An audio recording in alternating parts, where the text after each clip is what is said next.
The massive starship Celestial Horizon glided silently through the dark expanse of unexplored space, its hull gleaming under the distant starlight. Captain Hyun-Ki Park sat in the command chair, his eyes scanning the holographic display that flickered with countless stellar coordinates. Nothing had happened for weeks, and the crew was growing restless. Suddenly, a massive shape emerged from the cosmic darkness. It wasn't just large, it was enormous, easily dwarfing their own vessel by several hundred times. The alien ship looked like a complex geometric structure, with interconnected modules that seemed to pulse with an internal energy. "Captain, we're detecting multiple communication signals," reported Lieutenant Soo-Jin Kim from her navigation station. Her fingers danced across the holographic interface, attempting to decode the incoming transmissions. Hyun-Ki leaned forward, his military training kicking in. The signals were unlike anything they had encountered before. Where human communication was direct and straightforward, these alien transmissions were layers upon layers of complex protocols and intricate linguistic patterns. "Can you make sense of this?" he asked, watching the strange symbols and mathematical sequences flow across the screen. Soo-Jin shook her head.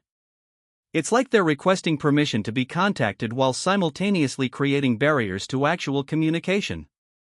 Each message seems to require multiple subapprovals and hierarchical clearances." The alien vessel made no aggressive moves. Instead, it appeared to be following a strict set of diplomatic procedures that seemed almost comically bureaucratic. Where a human ship would simply hail another vessel directly, this alien craft was sending what appeared to be formal diplomatic documentation. "They're sending what looks like a first contact protocol," Soo-Jin said, her voice a mix of confusion and amusement. "But it's so complicated that it might take weeks just to understand the initial greeting." Hyun-Ki chuckled. "Typical. Even in space, bureaucracy finds a way." The ship's communication systems continued to receive the alien signals. Each transmission was more complex than the last, with intricate mathematical formulas, linguistic validation codes, and what seemed to be multiple layers of administrative approval requests. "They want to confirm our species, our diplomatic status, our technological capabilities, and our intention, all before we've even had a proper conversation," Lieutenant Park Jae-hoon observed from the communication station. Hyun-Ki watched the alien vessel, noticing how it maintained a perfect, mathematically precise distance. No sudden movements, no signs of aggression, just an overwhelming sense of procedural correctness. "This isn't just communication," Hyun-Ki muttered. "This is an administrative dance." The crew watched in fascination as the alien ship continued its elaborate communication ritual. Each message was a labyrinth of protocols, requiring multiple interpretations and cross-references.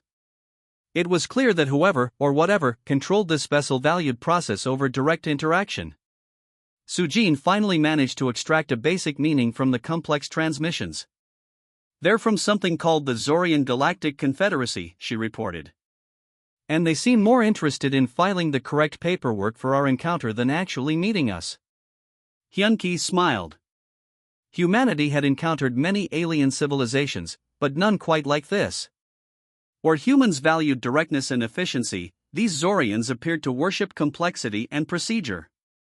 "Prepare a simple, direct response," he instructed. "Let's see how they handle straightforward communication." As the Celestial Horizon prepared its reply, the alien vessel continued its intricate dance of bureaucratic communication, unaware that the humans were about to introduce a completely different approach to interstellar diplomacy. Little did the Zorians know that this first encounter would mark the beginning of a profound cultural clash that would reshape galactic understanding forever. The diplomatic meeting room aboard the Celestial Horizon felt tense and awkward. Diplomat Jeon Kim sat across from Coral Vax, the Zorian representative, watching as he meticulously arranged a stack of digital documents that seemed to multiply with each passing minute. "Before we discuss any potential agreement," Coral began, his translator producing a mechanical, precise tone, "we must complete the preliminary interspecies communication validation protocol." Ji-Eun blinked. What should have been a simple conversation had turned into an administrative nightmare. Coral pulled out a holographic document that contained what looked like hundreds of subsections, each requiring multiple signatures and cross-references. "How long does this typically take?" she asked, trying to hide her growing frustration. Coral adjusted his communication lens. For a standard first contact scenario, approximately 47 standard galactic cycles. Ji-un did the mental calculation. That was nearly 3 Earth years of paperwork before any actual discussion could happen. 3 years, she repeated, her voice rising slightly. The Zorian seemed completely unbothered. He continued arranging his documents, color-coding them with precise movements. Each document appeared to require multiple committee approvals, risk assessments, and linguistic validations.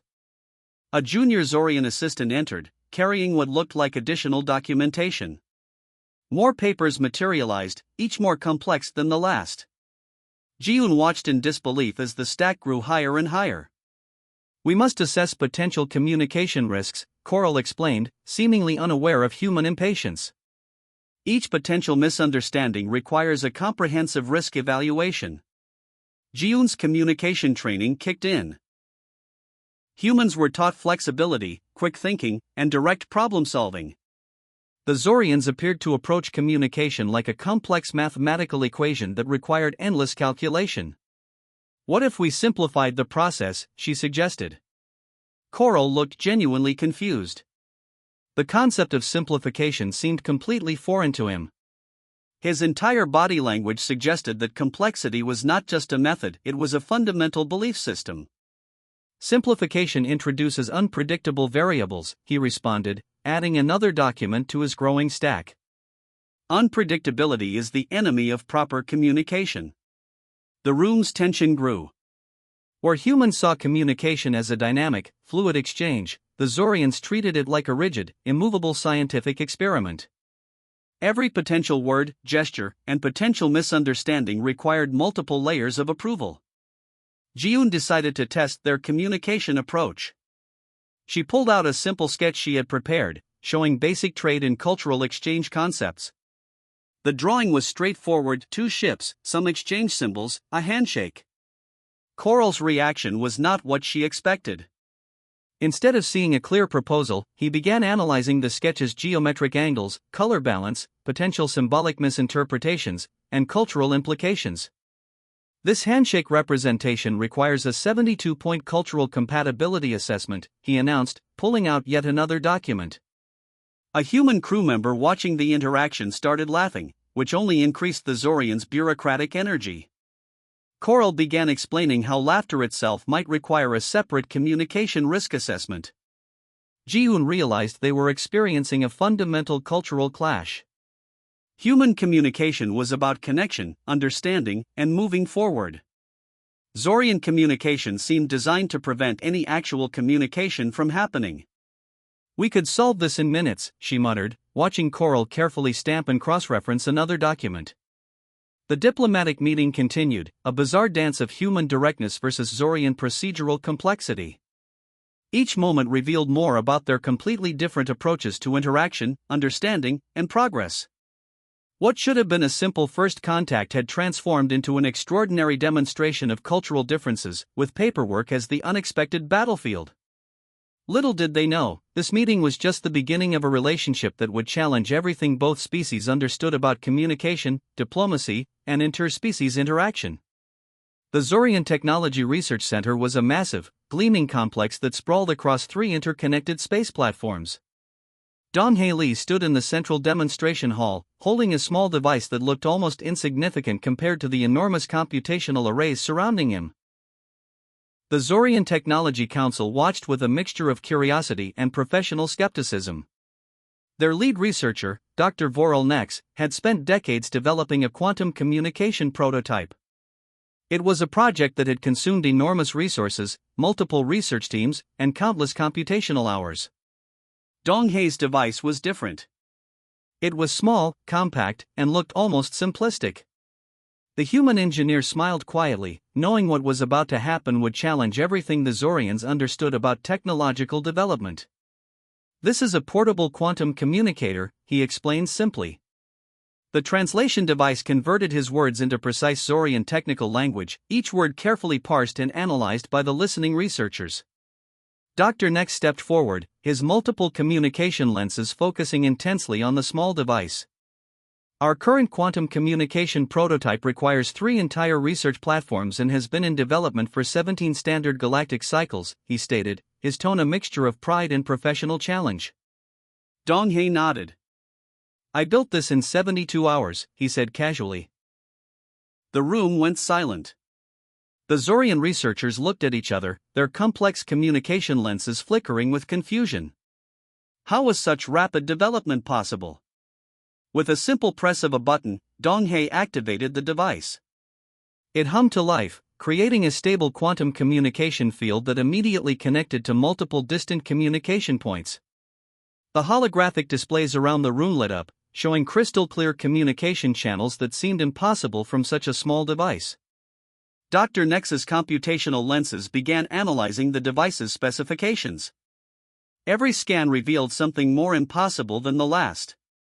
The quantum entanglement was perfect. The communication stability was beyond anything in Zorian technological archives. This is not possible, one of the junior researchers muttered, though his communication translator picked up the words and displayed them with clinical precision. Dong-hae began explaining the device's core principles. Where Zorian explanations would take hours of complex mathematical formulas, his explanation was direct and surprisingly simple. He showed how human engineers approached problems with creativity, using unconventional methods that broke traditional technological boundaries. The Zorian Technology Council watched in stunned silence. Their entire approach to technological development relied on extensive committees, multi-cycle research processes, and layers of bureaucratic approval. Humans seemed to operate on something entirely different: intuition, creativity, and rapid prototyping. Dr. Nex reviewed the device's schematics. Each component was elegantly designed, with multiple potential fail-safe mechanisms that the Zorians had never considered. The device was not just a communication tool, it was a statement about human technological philosophy. How did you solve the quantum stability issue? One researcher asked, her communication lens zooming in on the device's internal structure. Dong-hae shrugged. We didn't overcomplicate it, he explained. We found a simple solution that worked. The room was filled with a strange tension. The Zorian researchers were experiencing something beyond technological challenge, they were witnessing a completely different approach to innovation. As demonstrations continued, more incredible details emerged. The device could be mass-produced quickly, adapted to multiple communication spectrums, and modified with minimal resources. Each revelation was another blow to the Zorian understanding of technological development. Dr. Nex realized something profound was happening. This wasn't just about a communication device. It was about an entirely different way of thinking, one that valued speed, creativity, and practical solutions over endless theoretical research. The quantum communicator sat on the table, small and unassuming. But to the Zorian Technology Research Center, it represented something far more significant. A glimpse into a technological approach that would challenge everything they believed about innovation. The holographic battlefield simulation filled the entire strategic planning chamber.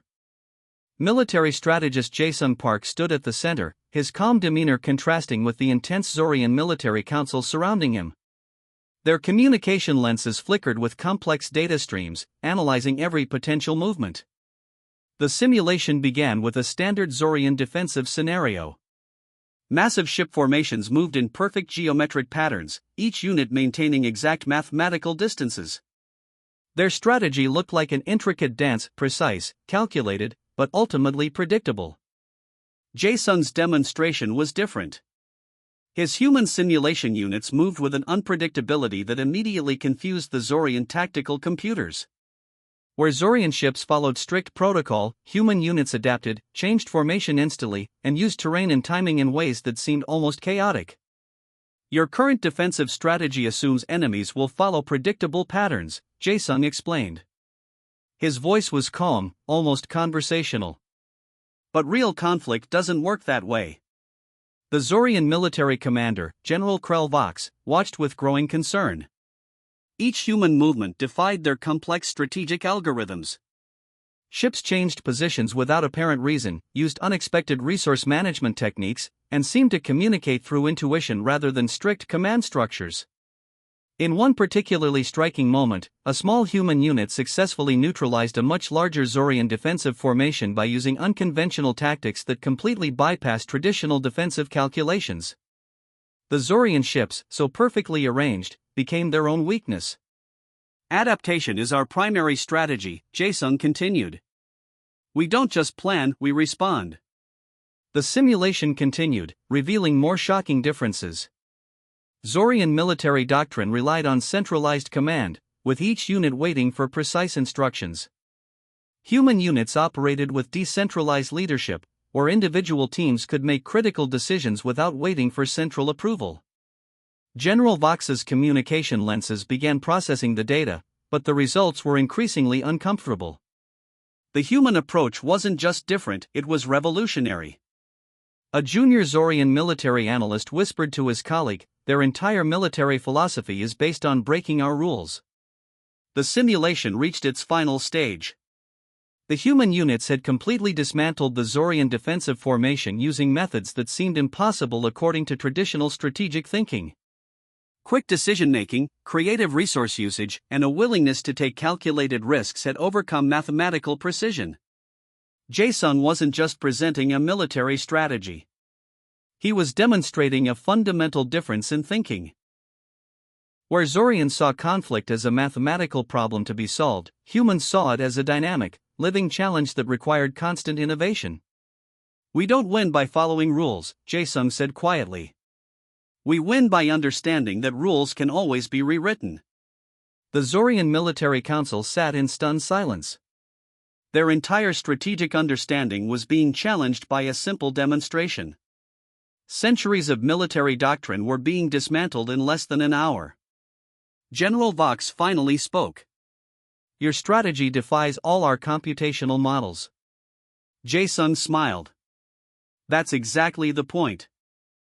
The holographic battlefield faded, leaving behind a room filled with uncomfortable revelations. The Zorian military had always believed their approach was unbeatable. Now they understood that technological superiority meant nothing if the underlying philosophy was rigid and predictable. As the meeting concluded, the Zorian military leadership understood something profound: humans weren't just another species to be categorized. They were a completely new approach to strategic thinking, unpredictable, adaptable, and fundamentally uncontainable. The strategic revelation was complete. The galaxy would never be the same. The galactic communication network buzzed with an unprecedented transmission. News of humanity's unique capabilities spread faster than any previous interstellar information wave. Alien civilizations from hundreds of star systems tuned in, watching recordings of human interactions with the Zorian Confederacy. Communication relays across multiple star clusters repeated the same recordings. A small human team solving problems that would take other species decades. Diplomatic negotiations completed in hours instead of years. Technological innovations that seemed to break every known scientific limitation. The Kraxan Stellar Consortium was the first to officially respond. Their lead diplomat, a being with 3 separate neural networks, spent days analyzing the human communication records. What they saw both terrified and fascinated them. "Humans are not just another species," the Kraxan diplomatic report stated. "They are a fundamental disruption to existing galactic interaction models." Other alien civilizations began sharing their observations. The Nexar Collective, known for their hyperlogical approach, found human creativity almost incomprehensible. Where they would spend centuries calculating a single solution, humans seemed to generate multiple innovative approaches in mere moments. Communication networks showed clips of human engineers, diplomats, and military strategists. Each interaction revealed something profound. Humans didn't just solve problems, they reimagined the entire concept of problem solving. The Galactic Information Exchange began categorizing human behavior. But their existing classification systems kept breaking down. Humans refused to fit into any predetermined understanding of technological, diplomatic, or strategic development. Most alarming was humanity's speed of adaptation. While other species required generations to make significant technological or cultural shifts, humans seemed to evolve at an unprecedented rate. A technology developed today could be completely transformed tomorrow. Smaller alien civilizations watched with a mixture of hope and terror. Some saw humans as potential allies who could help solve long-standing challenges. Others viewed them as an unpredictable force that could destabilize carefully maintained galactic balances. The Zorian Confederacy, still recovering from their initial encounters, became an unexpected source of information. Their detailed communication logs showed how completely humans had challenged their existing understanding of interaction. They do not follow rules, a Zorian analysis reported. They create new rules. Quantum communication networks began predicting potential human interactions. But their computational models consistently failed. Humans introduced variables that no existing algorithm could accurately predict. Some alien civilizations started studying human history, culture, and development patterns. What they discovered was even more shocking. Humans had a documented history of transforming themselves through technology, social structures, and collective imagination. The most advanced AI systems across multiple star systems began running complex simulations. Each simulation revealed the same conclusion: humans were not just another species to be categorized, but a fundamental force of innovation and adaptation. Smaller alien research teams began requesting direct communication channels with human representatives. They wanted to understand, to learn, to comprehend this species that seemed to defy every existing galactic understanding. The Galactic Council, a loosely connected group of advanced civilizations, called an emergency session. The topic: humanity's unexpected emergence as a significant interstellar force. They are not conquerors, one representative noted. They are something far more dangerous. They are changemakers. As communication networks continued to spread the news, one thing became clear. Humanity's arrival had changed the fundamental understanding of what was possible in the universe. The galaxy watched, waited, and wondered what humans would do next.